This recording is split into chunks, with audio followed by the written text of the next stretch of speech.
everybody, welcome back. Today we're going to take a look at Proverbs 31. So if you want to go ahead and pause the video and catch up on Proverbs 31, 10 through 31, that's what we'll be reading today, and I want to go through line by line with you guys and kind of break it down just a little bit to get more idea on when you're going to be studying. So today, like I said, we're going to strive to be a Proverbs 31 wife or woman. So a lot of people think that being a Proverbs 31 wife or woman consists of being a homemaker.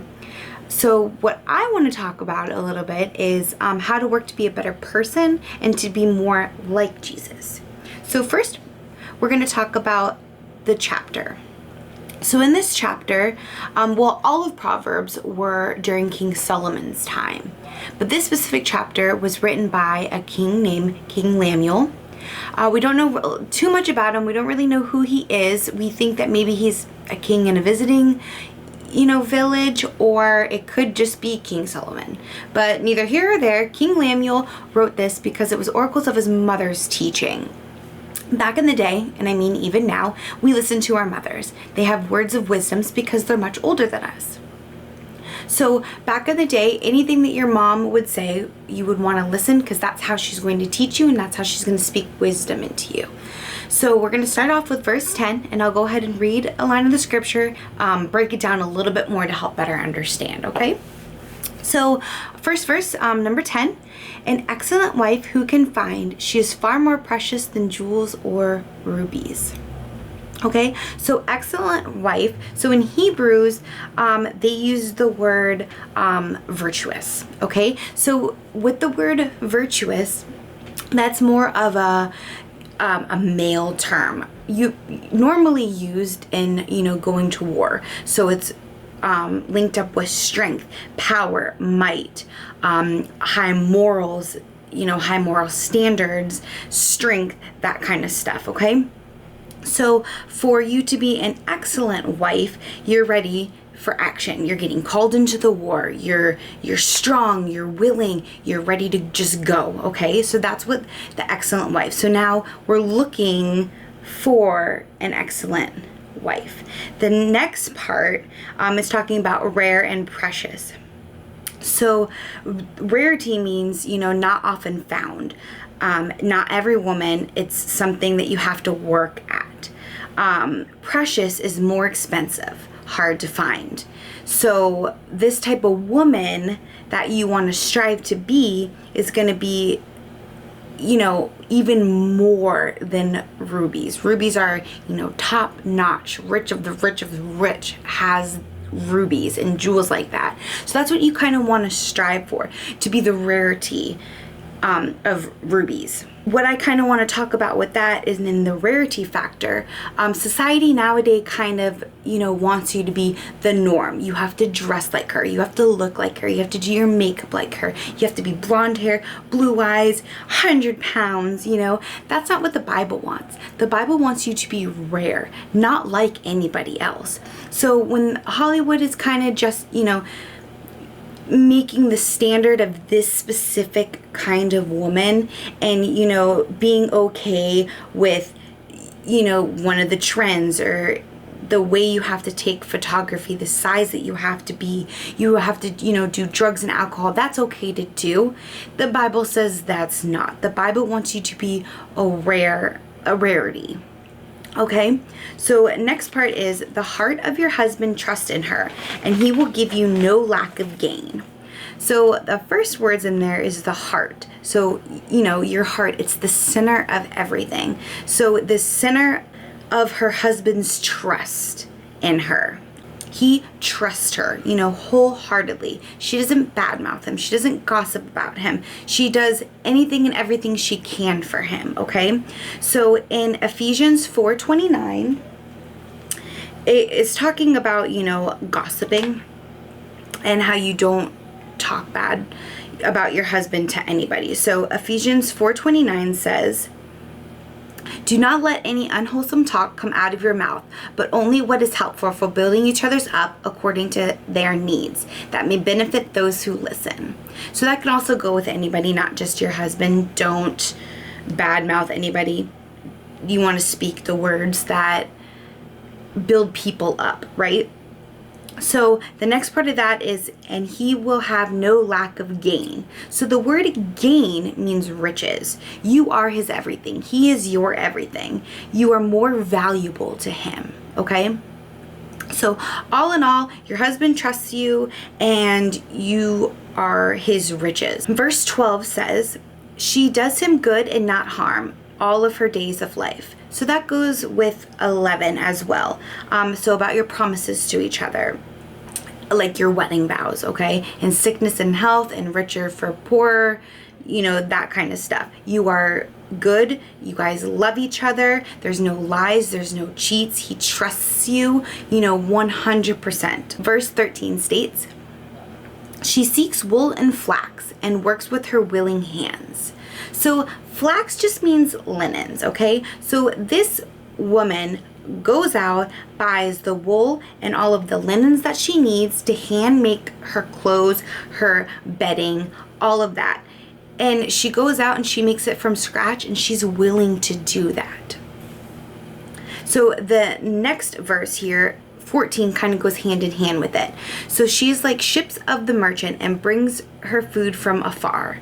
So merchant ships go out far and they bring back food. So that's what she's doing. She's not just sitting around her house cooking and cleaning and taking care of things. No, she's out of her home. She's going to find everything that she needs, the food, the flax, linens, all of that stuff. She's coming from near and far, getting all the stuff to help provide for her family, and she's doing it willingly, and she's just taking care of what needs to get done. So it's kind of like she's showing her love, and that's how she does it, okay? So it's like the Southern mama that she cooks all of this food from you. You don't even know where she gets it from. She's just pulling stuff out of her refrigerator left and right, making you meals upon meals on meals all day long, because that's how she shows her love, is a full belly. It's the same thing. So the next verse we're going to talk about is verse 15.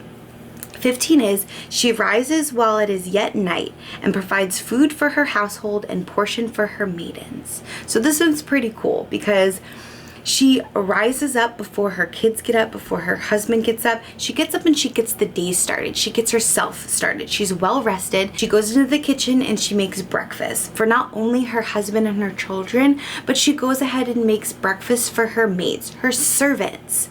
Okay, so that just kind of shows the amount of respect that she has for her family and her servants. She want to make sure that her servants are well fed and well rested as well, so they can go on throughout the day to help her out. So it's the same thing that you want to do for people outside of your home. You want to show them love and respect and build them up to help you too. The next verse is verse 16. So she considers a field and buys it. With the fruit of her hands, she plants a vineyard. So she doesn't need to ask her husband if she can go ahead and buy this land for a vineyard, right? She just goes out and does it. But she considers it, which means that she does the research. She knows how to, find land, right? She knows what kind of land she's looking for, what kind of soil she's looking for. She's honed in on her craft. She knows how to plant the vineyard. She knows how to get it ready to help grow and to help, her all in all profit. So we're saying that this woman is strong and independent and knows how to get stuff done. She's not afraid to get down and dirty to help provide and use her own bare hands to do it. She bought this field. She knew what kind of field she needed, okay? She took her money that she has made in profit from, found the land that's needed, bought it. She started with her own bare hands and grew something out of nothing. You could do the same thing nowadays by, Etsy and Amazon, getting your craft going, building up your business, selling it, and making a profit. You can do the same thing with going to college. You find the career that you want, you consider it, you do your research, you know what you want, you get really good at your craft. You go to college, you get your degree, and you start a business. It's the same thing that we can do now, okay? 17 says, she dresses herself with strength and makes her arms strong. So that means take care of yourself. Yeah, I'm sure you could get that with that. But really, It's not only taking care of yourself physically, but mentally as well. Especially, the moms out there that don't even have time to shower or eat, don't even have a second to breathe, are, hair's all messed up and you're just trying to look for a quick break. I think what it's trying to say is take care of yourself physically, emotionally, and mentally. And if you can take care of yourself, you're going to be more willing and able to take care of other people that are in need, right? So originally, the Hebrew meaning of strength is force, security, praise, boldness, right? And then the Hebrew word for strong is alert, steadily fast-minded, and prevail. So all in all together, I kind of put it in a short little term. So what I think it's overall saying is she knows that she's loud and she's proud and she knows it, right? But most of all, she prevails in praising in God, right? So the next one is 18.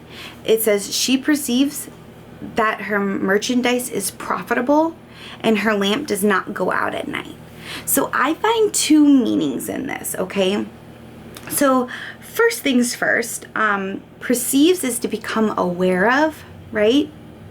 So she knows that what she's selling will be made profitable, okay? So she knows, for example, if she's making quilts, she knows that people are going to get cold. She knows that it's a craft. It takes time. It takes energy. You have to go and get the wool and the linens, and you have to use your hands, and you have to get in there and make your quilt.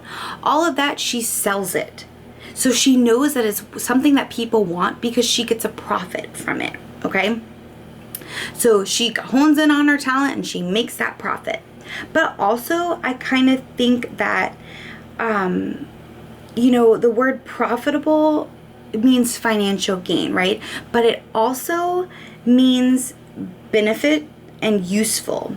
So it could mean that she is profitable in her spirituality, that she sees her knowledge and wisdom is needed, and that her lamp or her light doesn't go out at night. So in the Bible, light is meaning Jesus, right? So we're going to look up John 9:5. So in John 9:5, it says, while I am in the world, I am the light of the world. So Jesus is saying that he is the light.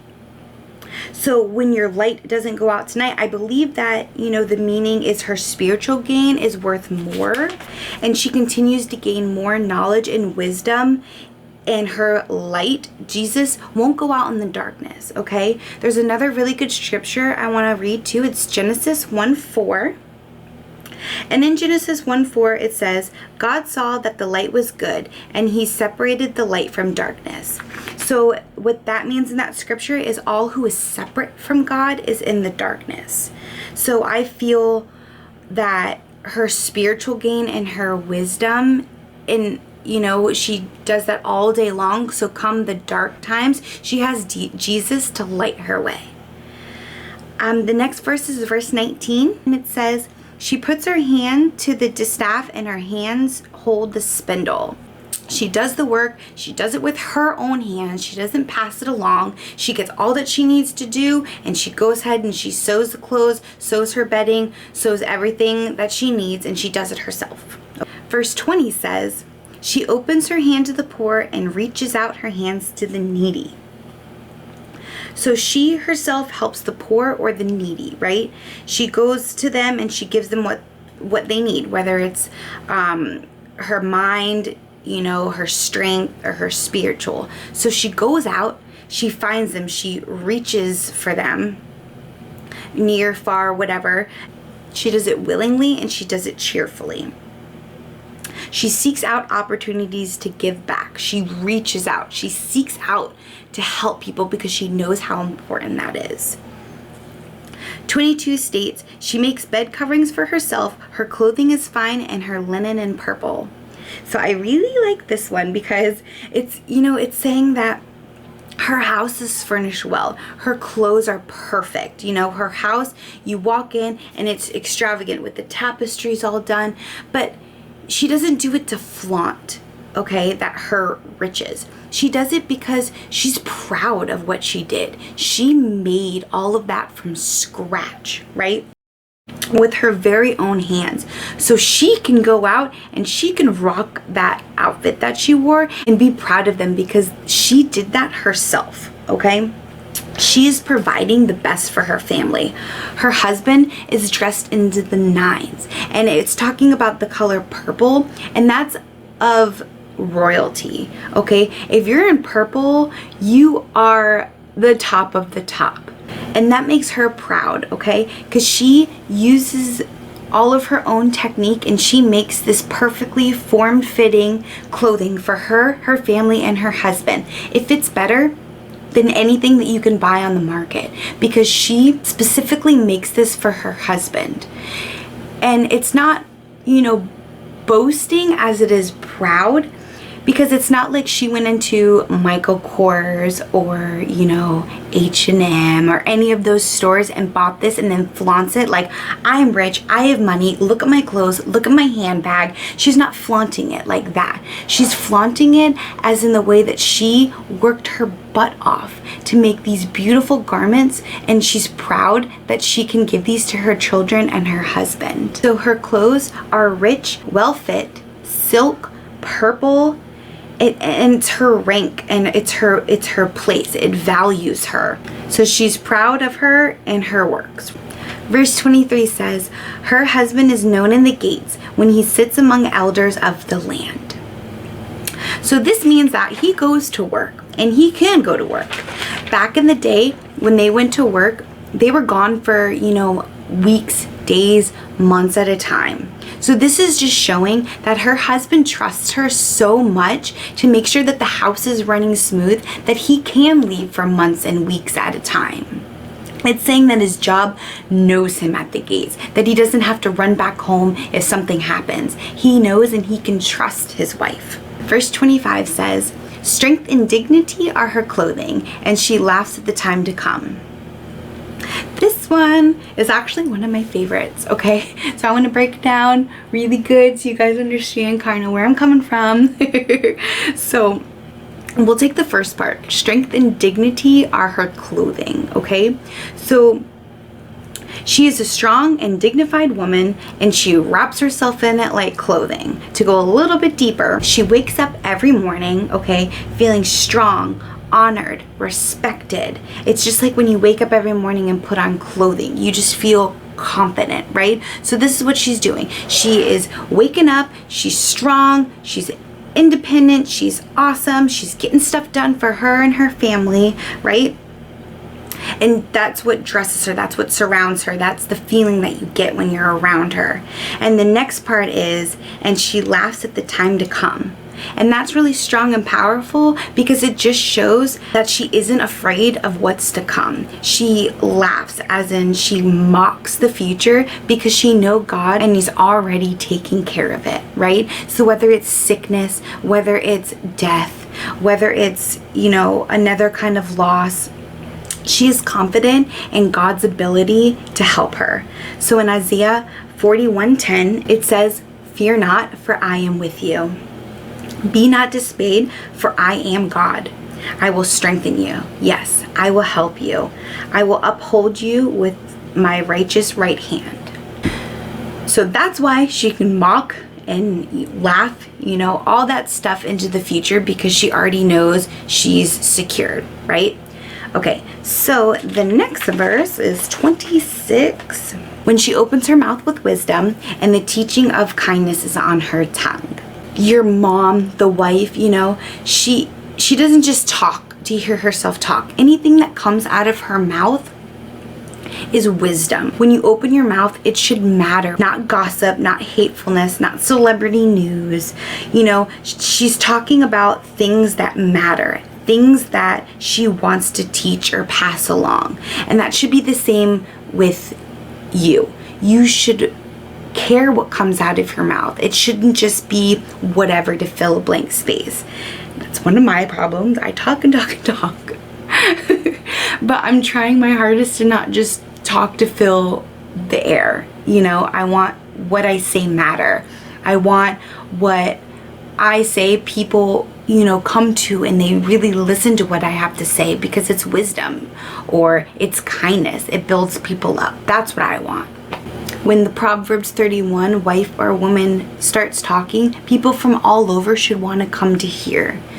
A verse that I want to look at is James 3:8, and it states, "But no human being can tame the tongue.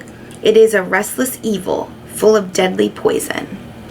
So that's what you don't want to happen. You don't want what comes out of your mouth to be hateful or to hurt anybody, because your tongue is evil, right?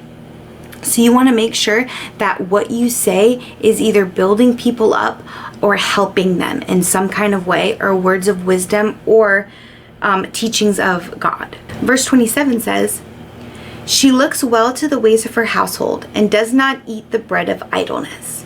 Idleness means laziness. So all in all, it's talking about she's organized, she's clean, she gets stuff done. She doesn't just sit around all day long, eating popcorn, watching Netflix.